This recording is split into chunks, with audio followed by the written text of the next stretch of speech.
everyone, today I want to talk about what are some of the main reasons for a student visa.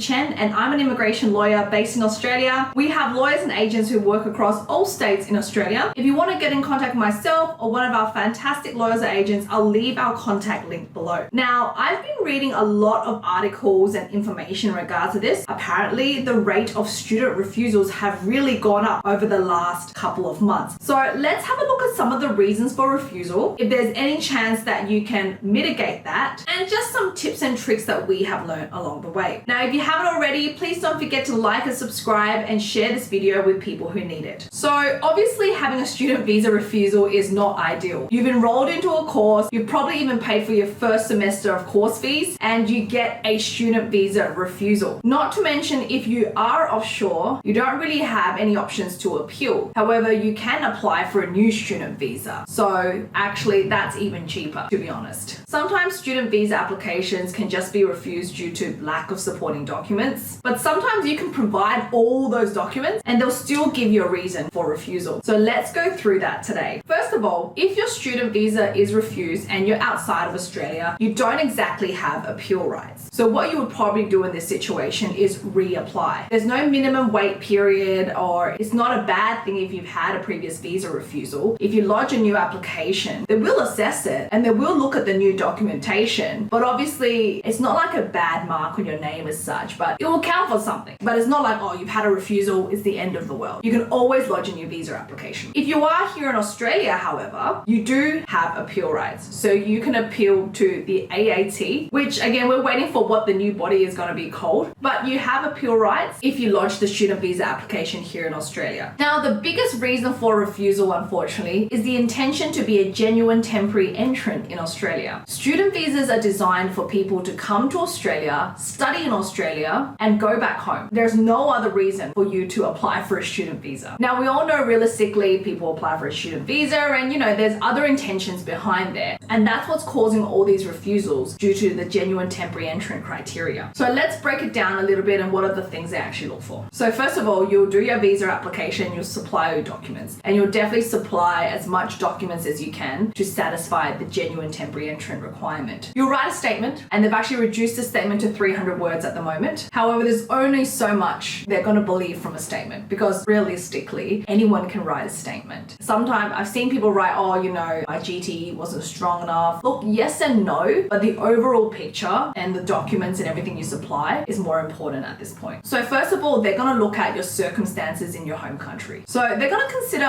why you didn't study this course in your home country instead. If you're saying you want to come to Australia to study a Bachelor of Civil Engineering, they're going to assess and be like, well, why don't you want to study this in Singapore, your home country, instead? They'll also look at your personal and economic ties to your home country. So they're going to look at, what family members you have there, how much money you have there. Now, the money part is a tricky one because you're a student. Like, what money do they expect you to have? But overall, if you have, assets in your name or potentially in your parents' name, you look clear that you probably return back home. That's kind of the bigger picture stuff that they are looking for here. And other circumstances in your home country is definitely the civil unrest as well. And I have seen this noted in a lot of student visa refusals. Civil unrest. So if there's any, political situation that's going on back home, they're going to look at this and they're definitely going to put weight on this factor. Now, they're going to look at also your potential circumstances in Australia. So if you come to Australia, what will happen? What does it look like? So if you have a lot of family members, for example, your mum, your sister, your dad in Australia, for some other reason they ended up there and you're the only one left back home, they're obviously going to place a lot of weight there when they're assessing this aspect. In addition, if you have declared on the visa application that you have a partner in Australia and you're going there to visit them and you're going there to study, well, that definitely raises a red flag. The other aspect they're going to look at is your immigration history. So have you been previously refused visas? What was the reason? This is something that's really important, because although having a visa refusal doesn't mean that you're,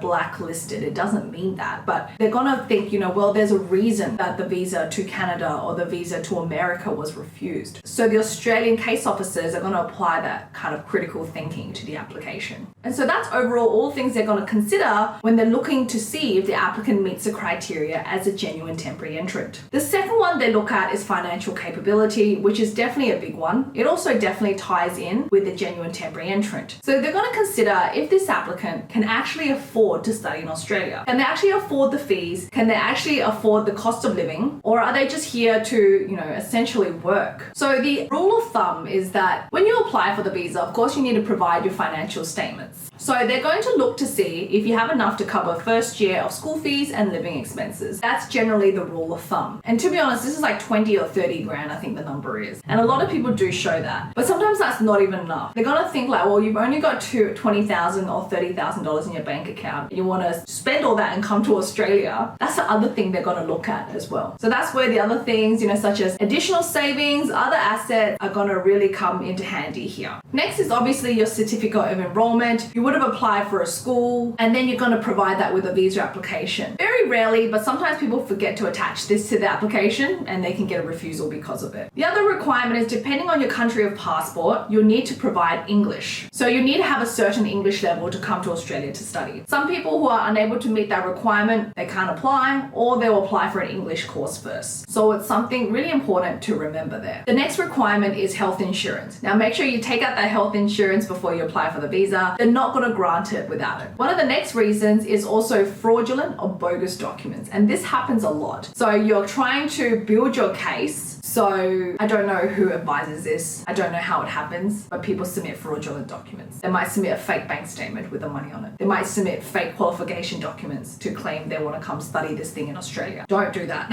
People do get found out. I've had this happen to clients where they will apply for a student visa. It gets approved. They use fraudulent or bogus documents and may have just slipped through. Then they apply for their permanent residency. All good. Then when they apply for their citizenship, the citizenship team actually does more stringent checks and they get their visa cancelled. No citizenship and they're deported. So it's something to be very, very aware of. Yeah, just don't do it. It's just wrong. And lastly, obviously there is health requirements. So you need to undertake a health check and you can't have any major diseases that is against the health criteria in Australia. This is mainly to protect the Australian community from any public health risks. And we've seen what that was like during COVID as well. So that is the main reasons for a student visa refusal. Again, apparently it's happening a lot, especially when the government lifted the cap for the student working hours. Australian borders were closed up until the 15th of December 2021, I think it was. And then there was open in 2022 and more people were trying to apply for student visas to come to Australia to make use of the relaxed working hours. I hope that video was helpful. Thank you so much for watching and I'll see you guys in the next video.